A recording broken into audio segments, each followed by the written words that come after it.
చంద్రబాబు గారు కూడా దాన్ని ఖండిస్తే ఒక సమస్య, ఖండించకపోతే ఒక సమస్య అన్నట్టుగా తయారైంది. Yeah sir America shut down, Modi బొమ్మతో ట్రంప్, భారత్ పైన ఎలా ఉండిపోతుంది? అమెరికా షట్ డౌన్, ఈ షట్ డౌన్ ఏంటండి?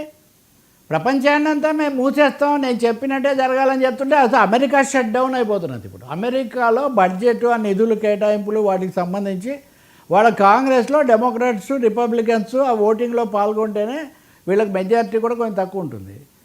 అది అయితేనే ఆ బిల్లు ఆమోదం పొందితేనే నిధులు విడుదలవుతాయి. సిబ్బంది జీతాలకు కూడా నిధులు అలాగే విడుదలవుతాయి. అంటే రెగ్యులర్ సెక్యూరిటీ, హెల్త్ ఇట్లాంటి అత్యవసర సర్వీసులకు పర్వాలేదు, కానీ విద్య, తర్వాత ఇతర అనుబంధ సర్వీసులు వీటన్నిటికీ ఎప్పటికప్పుడు విడుదల కావాలి. సరే, ప్రతిసారి ఒకరోజు అటు ఇటుగా విడుదలవుతుంటే వాళ్ళు నడుస్తూ ఉంటారు. కానీ ఇప్పటికీ 13 సార్లు అమెరికా ఆర్థిక వ్యవస్థ షట్ డౌన్ అయిపోతుంది. అంటే ఉన్నవన్నీ డిస్కంటిన్యూ అయిపోతాయి. ఒబామా ఉండగా 2013లో చివరిసారి ఒక షట్ డౌన్ అయింది. మళ్ళీ ఇప్పుడు 13వ షట్ డౌన్, ఇప్పుడు ఈ షట్ డౌన్ వస్తుంది. ఈ షట్ డౌన్ వచ్చిన తర్వాత ఏమవుతుంది? మళ్ళీ ఆ రెండు పార్టీల అవగాహనకు రాగానే మళ్ళీ బిల్లు ఆమోదించడం, మళ్ళీ వీళ్ళ పేర్లు మళ్ళీ విడుదల చేయడం జరుగుతూ వస్తుంది. కానీ ఇప్పుడు ప్రత్యేకమైన సమస్య ఏమొచ్చిందంటే, ట్రంప్ గారు లక్షల మందిని తీసేయాలనుకుంటున్నారు. సో ఇప్పుడు డిస్కంటిన్యూ అయితే ఇంతమంది పేర్లు, ఈ పేర్లన్నీ రేపు మళ్ళీ వచ్చే జాబితాలో ఉంటాయా, లేక తనకి ఇష్టం లేని వాళ్ళందరినీ ట్రంప్ తీసేస్తారా లక్షలాది మందిని? ఒక పెద్ద సందేహం అమెరికాకు, ఒక పెద్ద సంక్లిష్టమైన సవాల్లాగా మారింది.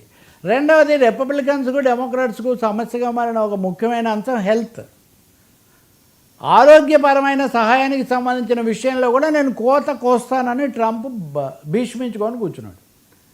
వాళ్ళేమో ఒబామా హెల్త్ కేరు, లేకపోతే అంతకుముందు క్లింటన్ హెల్త్ కేరు రకరకాలు వచ్చాయి కదా. సో ఆరోగ్యానికి మటుకు మీరు కోత కోయకండి, ఆరోగ్యం డబ్బులు ఇవ్వాలని వాళ్ళు ఒక బిల్లు పెట్టారు. వాళ్ళు పెట్టిన బిల్లును వీళ్ళు ఓడిచ్చారు.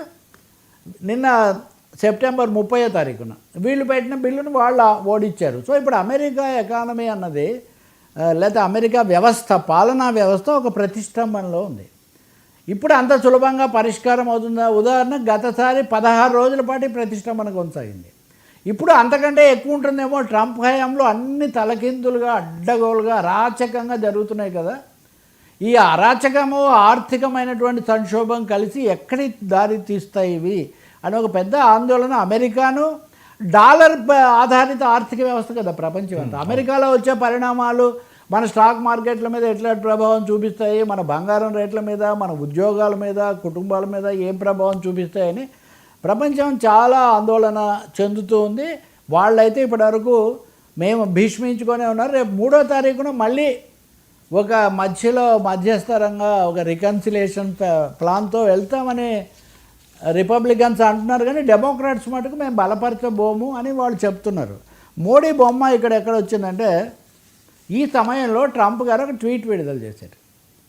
ఈ ట్వీట్ మోదీ గారి ట్వీట్ని ఆయన రీట్వీట్ చేశారు. అంటే మోదీ ట్రంప్ చాలా గట్టిగా నిలబడ్డారు, అది ఇది అనుకున్నాం కదా. ఎందుకు?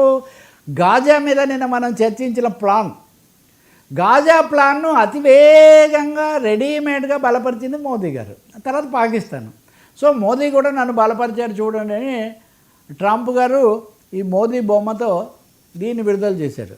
ఒకవైపునేమో భారత ఫార్మా ఇండస్ట్రీ దీనివల్ల దెబ్బతినిపోతుంది, ఐటీ దెబ్బతినిపోతుంది, కుటుంబాలు ఇదైపోతాయి అంటుంటే, మోదీ పోస్టర్ బాయ్ లాగా ట్రంప్ ఉపయోగిస్తున్నాడు ఏంటి అన్నటువంటి ప్రశ్న ప్రపంచం ముందు నిలబడింది.